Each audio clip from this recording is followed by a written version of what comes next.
Italy panicked. Stromboli volcano update today. Black sand beaches turn gray.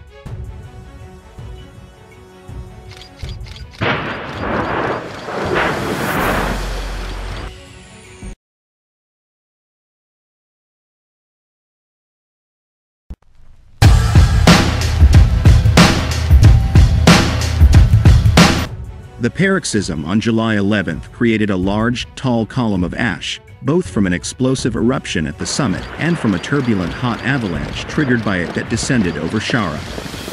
The impressive plume of ash rose several kilometers and drifted southeast over the islands and sea. As it passed, several minutes after the eruption, the eastern and southeastern sides of the island, including the southern part of the village of Stromboli, received large amounts of ashfall, which was strongest in the area near the harbor and towards the Forgia Vecchia area immediately east of the peak.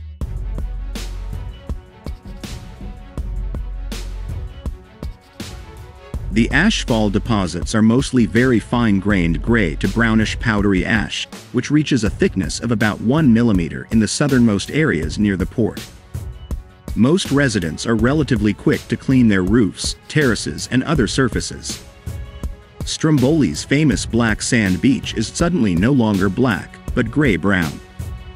Now this sand slowly disappears as the waves crash over it, people walk around it, and in this way the black sand returns to the surface. The ashfall deposits are mostly gray to brownish powdered ash with very fine grains.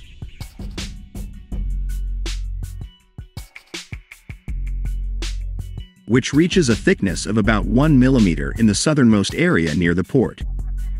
Most residents are relatively quick to clean their roofs, terraces, and other surfaces. Stromboli's famous black sand beach is suddenly no longer black, but gray-brown. Now this sand slowly disappears as the waves crash over it, people walk around it, and in this way the black sand returns to the surface. Interestingly, the ashfall in the southern part of the village did not contain any larger pumice stones, only a few small fragments. It must have come from a different lump.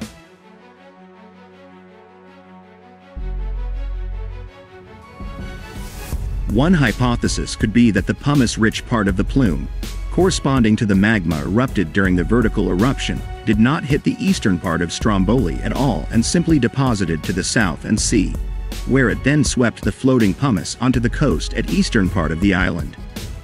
Part of the plume that created the fine ashfall may have come from a plume produced by an avalanche at Sciara del Fuoco, when part of the crater terrace collapsed.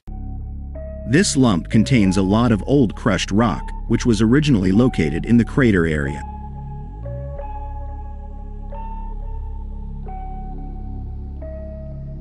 Residents note that it produces a distinctive sulfur odor.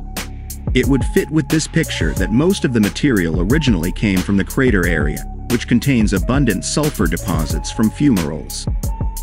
The lava flow remained active and reached the sea, where a small lava delta formed on the shores of the Sciara del Fuoco.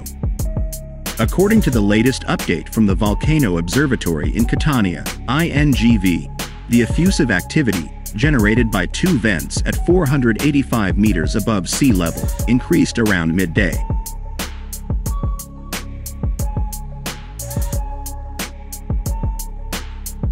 Small eruptions occur when incandescent lava enters the sea and clouds of steam form there.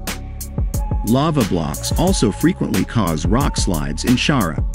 Over the past 24 hours, no Strombolian-type eruptions or significant degassing pulses were recorded from peak ventilation.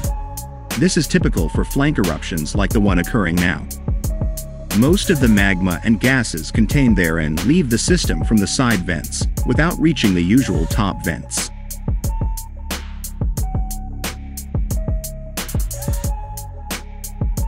The Volcano Institute in Catania, INGV Catania, reports that weak effusive activity, lava flows, has returned from a crater previously located at an altitude of 510 meters above sea level in Sciara del Fuoco. The crater moved slightly downhill and is now at an altitude of 485 meters above sea level, while the lava flow was about 200 meters above the coast in the afternoon. Blocks released from lava flows often roll towards the coastline and reach the sea.